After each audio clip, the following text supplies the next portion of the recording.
Very good. BUN, normal. CREA mo is normal.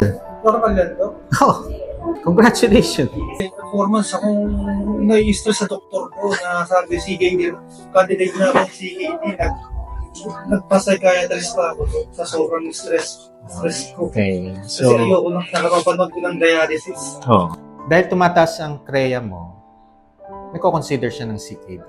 Pero hindi CREA ang basihan para masabihan kang CKD. Yung EGFR.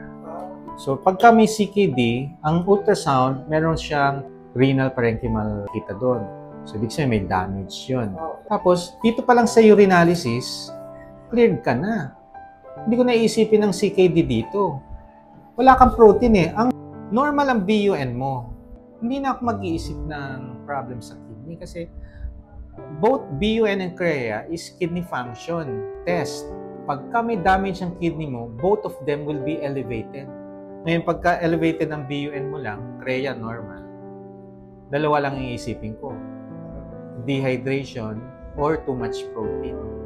Ngayon, kung CREA mo naman, elevated, isipin ko rin, too much protein and dehydration. Eh, normal eh. Normal lang. Oh,